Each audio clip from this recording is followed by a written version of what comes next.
Hello, আসসালামু আলাইকুম। সবাই কেমন আছেন? আলহামদুলিল্লাহ, আপনাদের দোয়ায় ও ভালোবাসায় আল্লাহর অশেষ মেহেরবানিতে আমরাও ভালো আছি। তো সকাল থেকেই ব্লগটা শুরু করে দিলাম। শুরু হয়ে গেল নাস্তা দিয়ে, ডিম ভাজি, পরোটা। এই হচ্ছে নাস্তা। এক একজনের নাস্তা এক এক রকম। আম্মু আবার দুধ দিয়ে বা চা দিয়ে রুটি খায়। আমি ডিম ভাজি, পরোটা বা অন্যান্য আদার্স তরকারি আগের দিনের থাকলে ওগুলো দিয়ে খাই। ছেলেকেও তাই দেই। তো আজকে আবার একটু চটপটি করব বা ফুচকা, এই জন্য বুট ভিজালাম। আজকে অনেক কাজ ছিল, কাজ শেষ হইতে হইতে খবর হয়ে গেছে। প্রচুর কাজ করা লাগছে। কয়েকদিন বৃষ্টি ছিল, বৃষ্টির জন্য তো কাপড় চোপড় কিছুই ধোয়া যায়নি, সব একবারে এক জায়গায় জমা করে রাখা হয়েছিল। তো আজকে অনেকগুলো কাপড় চোপড় ধোলাম। আব্বুর কিছু কাপড় ছিল, আমার কিছু কাপড় ছিল, বিছানার চাদর, ছেলে মেয়ের কাপড়, অনেকগুলো কাপড় ধুইতে হয়েছে।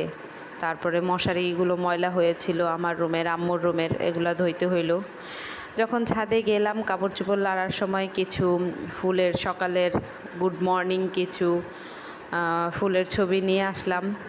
অনেক ভালো লাগে আমার ফুল দেখলে, আর মানে ফুল ফুটে থাকলে অনেক ভালো লাগে। এই যে কতগুলো কাপড় লেড়ে এসে আরও কতগুলো ভিজাচ্ছি। এভাবে 3 দফায় কাপড় ধুইতে হয়েছে আজকে। কাপড় ধুইতে ধুইতে আজকে আমার অবস্থা খারাপ হয়ে গেছে। কয়েকদিন বৃষ্টি ছিল, সেই হিসাবে ভালোই ছিল, কাপড় চোপড় ধোয়ার কাজটা ছিল না। তো শত কাজের মাঝে একটু গিয়ে আমার পোষা প্রাণীটাকে একটু দেখে আসলাম, তার বাচ্চাদেরকে একটু দেখে আসলাম। সারাদিনের মধ্যে কয়েকশোবার যেতে হয়, নাহলে ভালো লাগে না।